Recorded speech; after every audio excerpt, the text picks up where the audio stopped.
Welcome to the 22nd episode of the Mayor's Mixtape. I'm Haley Sue Robinson, Director of Public Affairs for the City of Pueblo. City of Pueblo Mayor Heather Graham. Andrew Hayes, Director of Public Works for the city. And we have a guest today. Thanks for joining us, Andrew. Yes, thanks.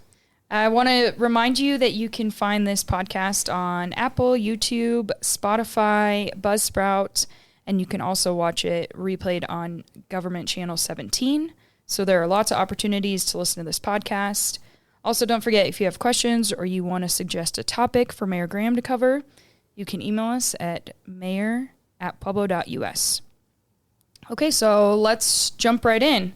If you caught last night's city council meeting, you know that we were covering ballot initiatives, and Mayor, you were talking about how this could potentially invest in Pueblo's future and centered around our economic future, both in the room, on Facebook. There were a lot of opinions.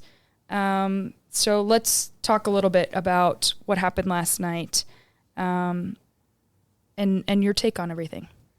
Sure. So several weeks ago, I brought forward a change in the criteria ordinance for the city to be able to utilize the half-cent sales tax differently than we have been utilizing it for the last 40 years. Ultimately, City Council voted it down 4-3. During our public testimony and after listening to City Council's comments, they felt that the change was too significant for the City Council to just be making the decision, and they suggested that we take it to the ballot. So we are now taking it to the ballot. So we have mushed the criteria ordinance into the existing ballot language. Did you say mushed? Yeah, mushed it together. Okay. Mush. Got it. Yep. Is that politically correct? Yeah, it's perfect. And included now in the expenditures of the half-cent sales tax will include economic leakage, economic catalysts, and what's the third one? Placemaking. Placemaking. That's correct. And so we heard from PEDCO, which is our partners in economic development. They came up and gave testimony also saying the exact same thing, that if we are going to be taking such a significant change, that it needs to go to the vote of the people. So that's exactly what I am proposing for the November 4th election. And Andrew, what do you say that the takeaway was in the room for the reception of this proposal? Sure. I think there was big hesitation on any kind of proposed change to the strategy that we've had for 3 or 4 decades now. Mm-hmm. Can we take a time out first? Can we say why Andrew's here? It's kind of weird that just the Director of Public Works is talking about economic development. So you want to talk about your new role? Sure. And what else you've been doing? Yep. Okay. Do you want to do that at the end and mush it in? No, just do it No, now. we're going to do it right now. Okay. Yeah. All right. Okay, go ahead. Okay, so Andrew, part of the reason you're our guest this morning is you have kind of a new role with the city. Of course, you're still the Director of Public Works, but there's been some change to some of your job duties. So walk us through a little bit what that looks like and why you're joining us this morning.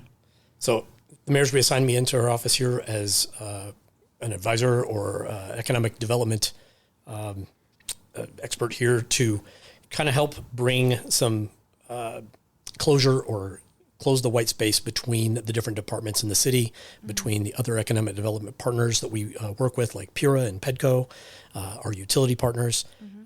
So obviously in Public Works, we bring, in the state, that's right. But we do, everybody.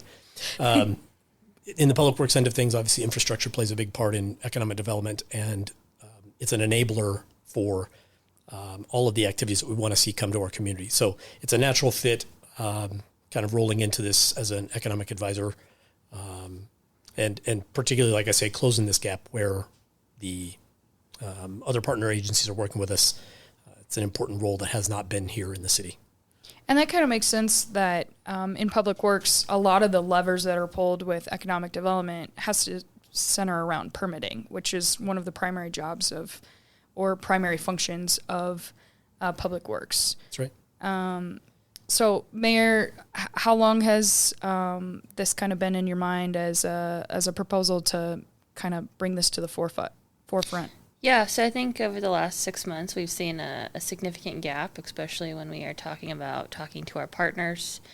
The city as authority only reaches so far, so it's important that we have Pura and Petco, CDOT, regional building, everybody in the same room to help with economic development, to make sure things are getting done in a timely manner.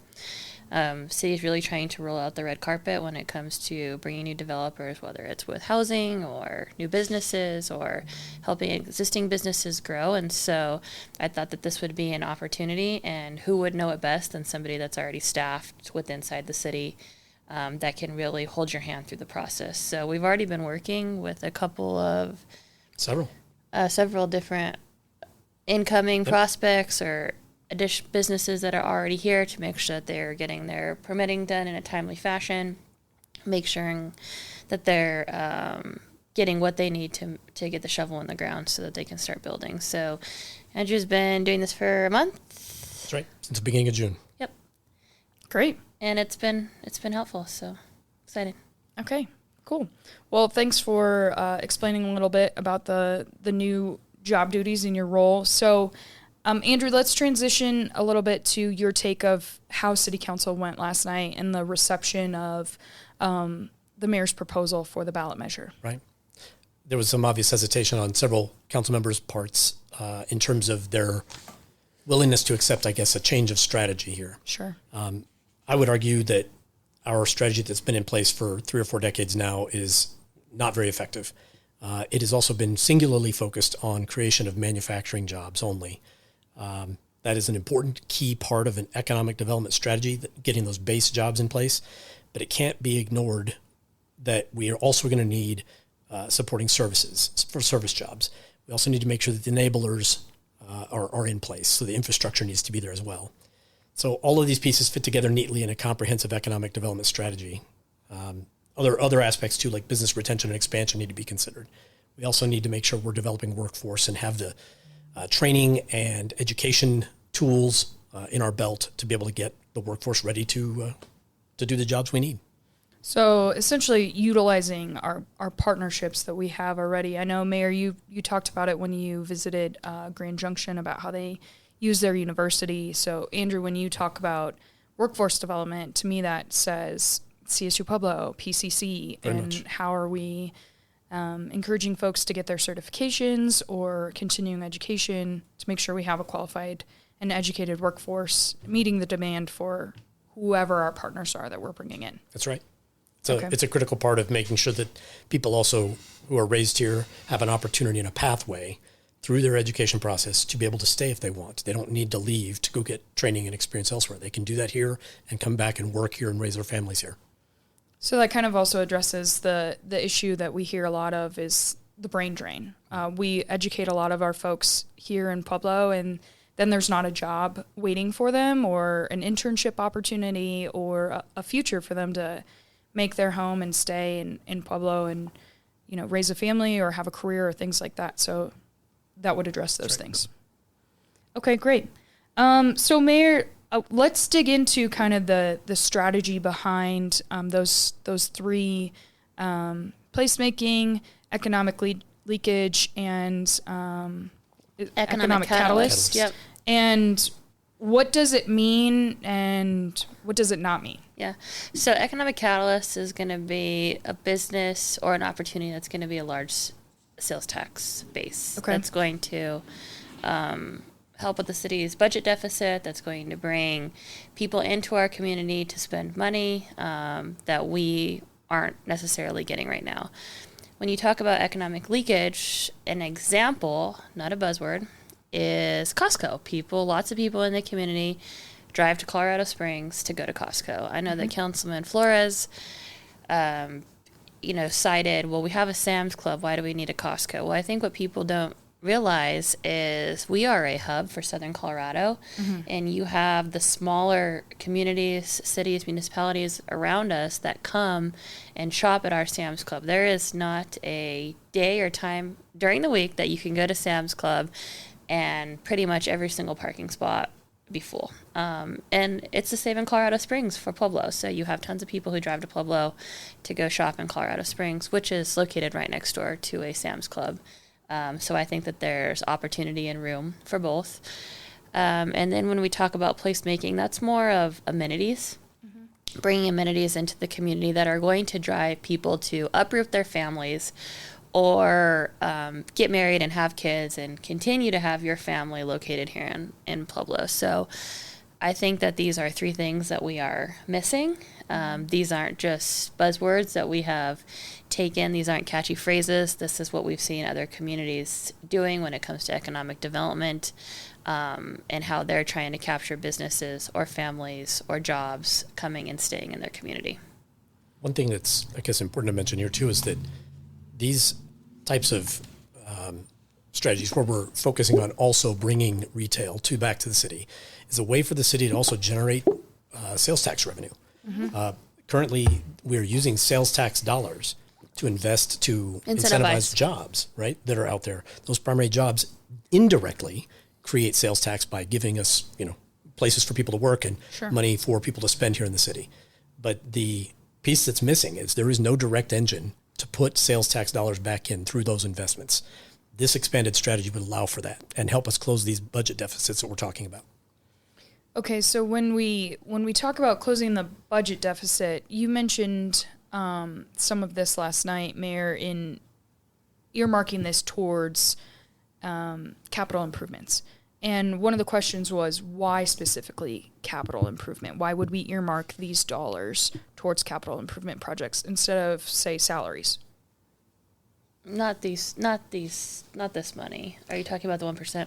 The 1%. The 1% sales tax overall? Yeah. So the 1% sales tax overall that we're going to be encouraging people to read up on, people to consider, would generate about $26 million into the city's budget every year. So currently, our sales tax rate is 3%, 3 pennies on every dollar goes into the city's general fund. And then we pay wages, we pay infrastructure costs, we do capital improvements, all out of this small piggy bank of funds. And so we're going to take it to the voters to ask for an additional penny on every dollar to be given to the city.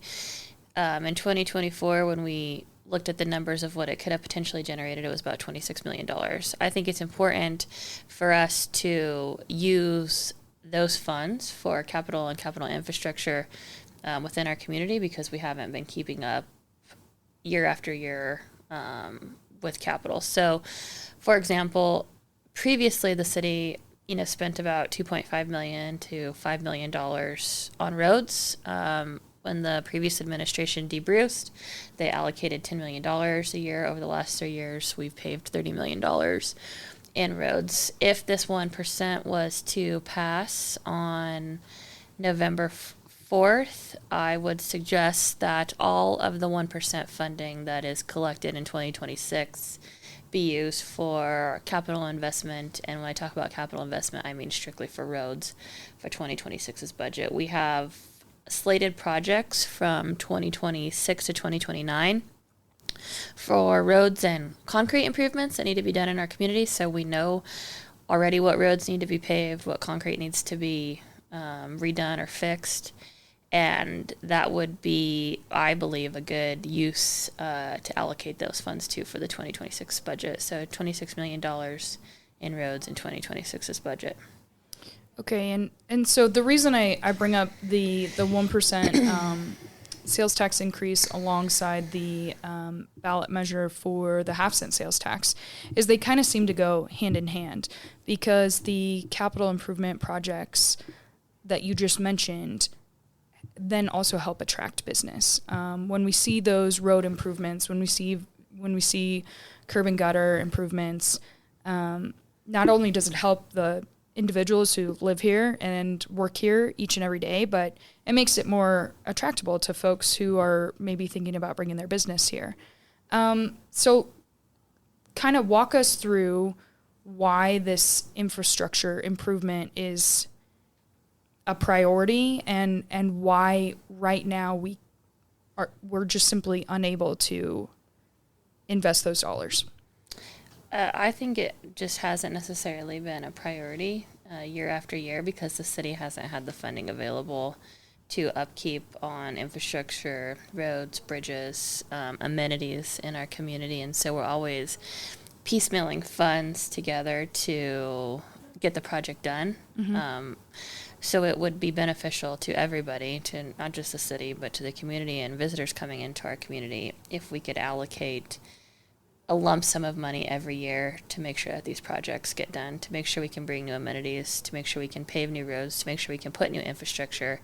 And we continuously have developers calling who want to bring housing projects here, but the cost of putting the infrastructure in sometimes could be more than the housing development. And so we have people leave our community because they don't want to do the city's work, essentially. Sure. So, or what they think is the city's work.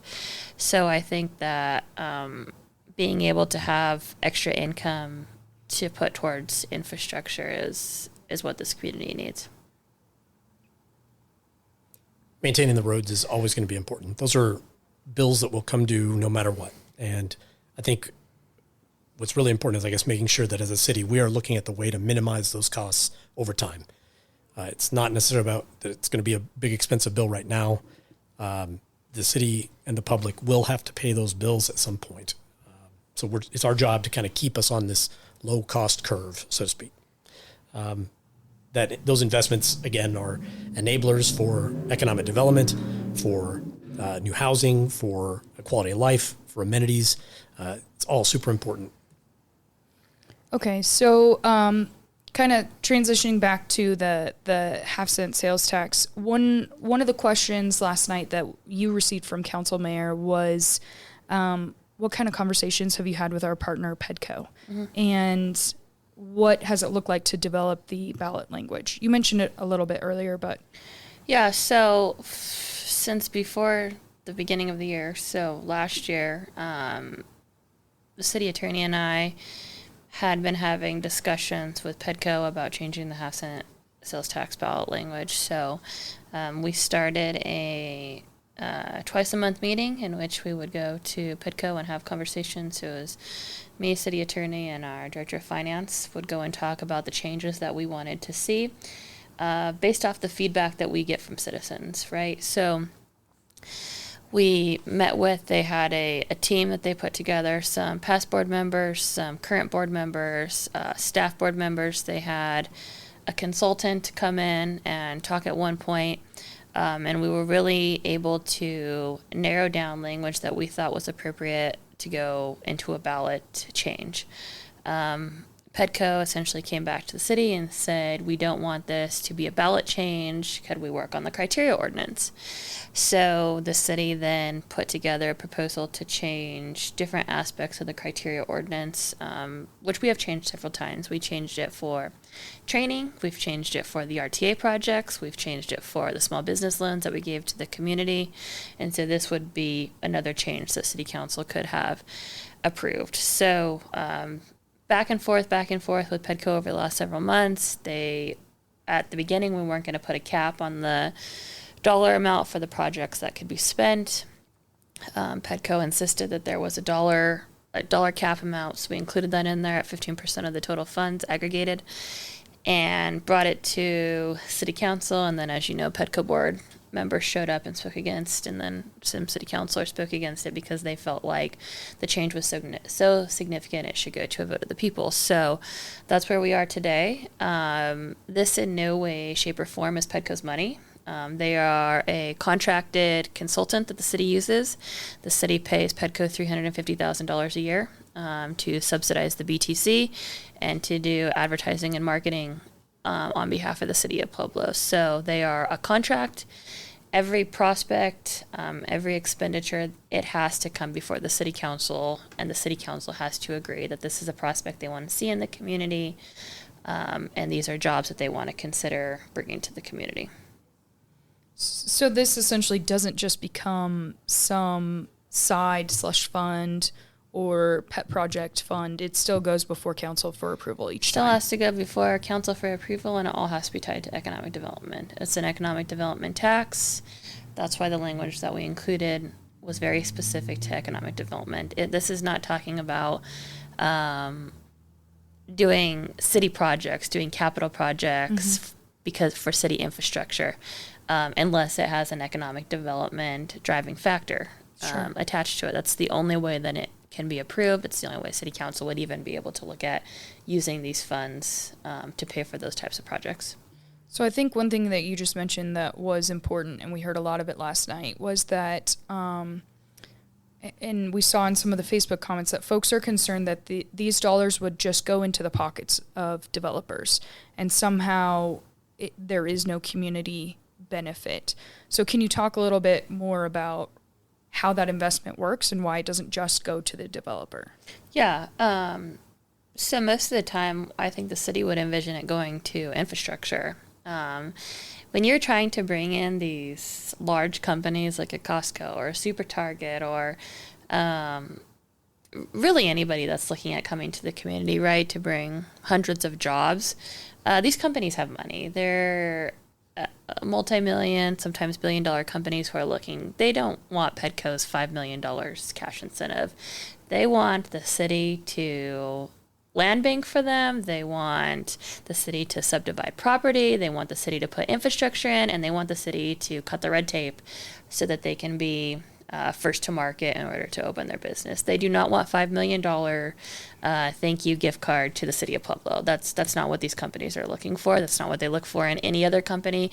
In fact, if companies are coming in here asking for cash like that, it's probably not a good company that we want to bring in. We want to make sure that our dollars are being spent for infrastructure purposes to bring businesses to our community. The concerns of the businesses that we've talked to have all been about speed and readiness to build. They want a building permit tomorrow. They want to have some assurance that the risks that their investments are going to have issues are low. So that we can help that by streamlining our permitting processes, by getting land prepared and ready, and by extending infrastructure to the less developed areas of the city. They're going to facilitate the kind of development we want to see. As the mayor said, it's not about giving out cash for jobs.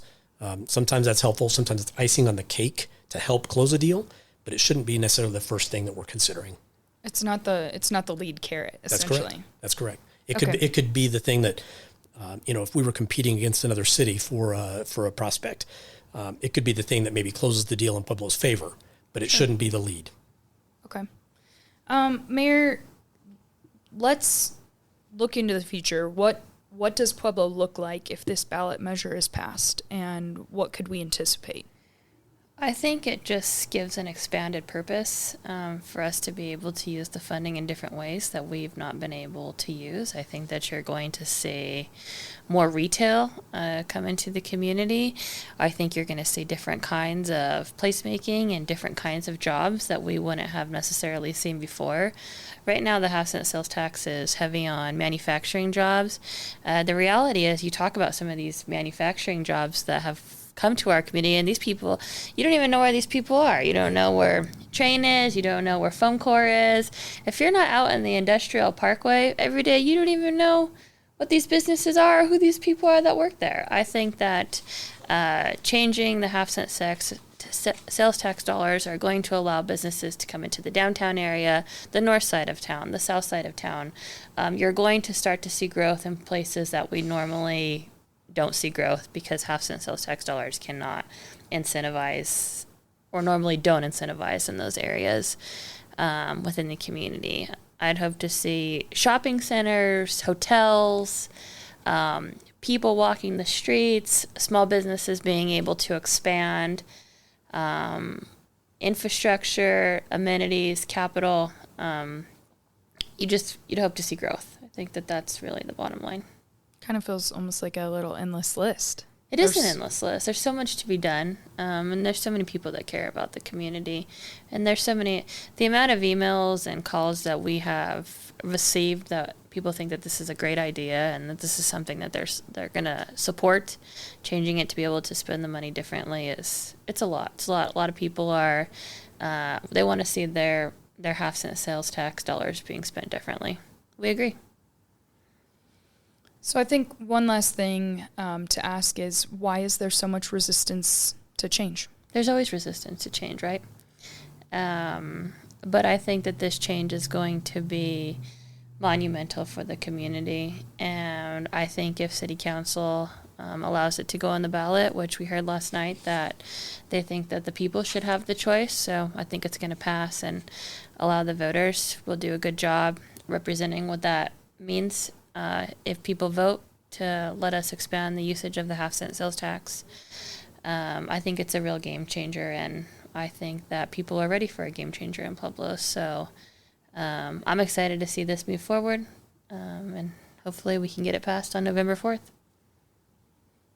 What do you think, Andrew? Why is there so much resistance to change? Yes, change is hard, right? Yeah.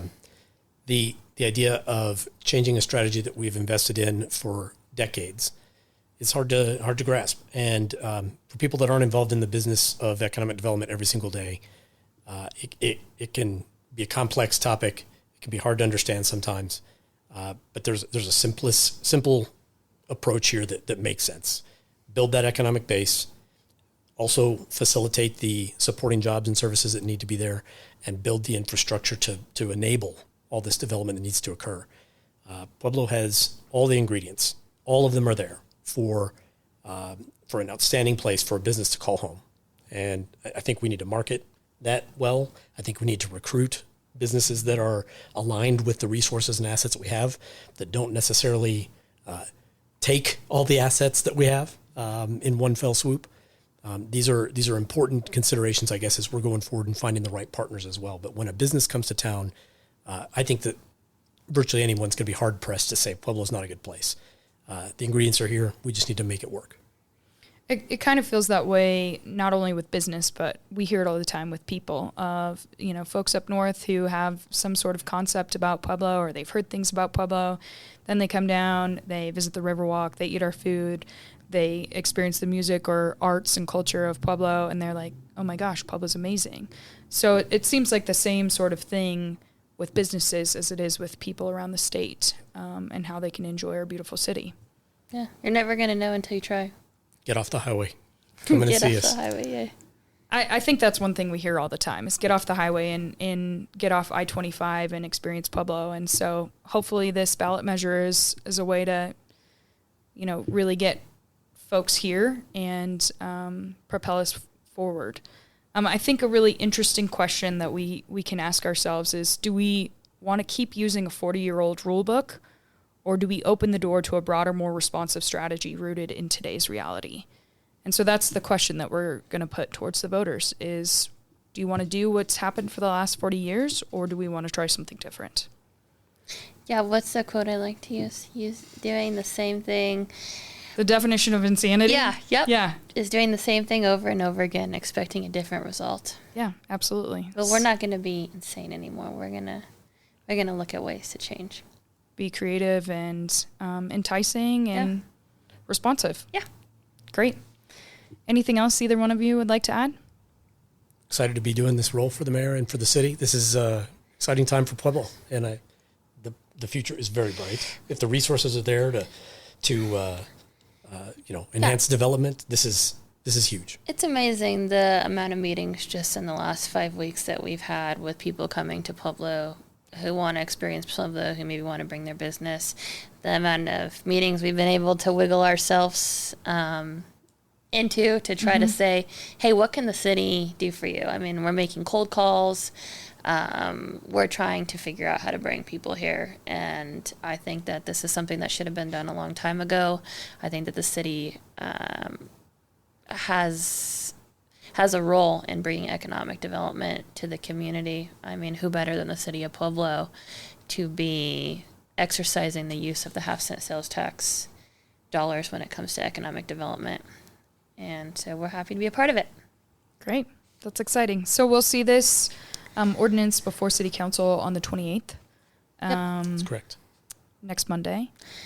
Yeah. And then we'll hopefully see this on the ballot November 4th. Yep. Okay. Great. Well, that's what we have for this week's updates and a recap of City Council work session last night. Andrew, thank you for joining us today. Thank you. And don't forget, you can find this podcast on Apple, Spotify, Buzzsprout, YouTube, on local channel 17. Please like, subscribe, share it with your friends, and you can always email us, mayor@pueblo.us, for your questions or topic suggestions. We'll see you next week.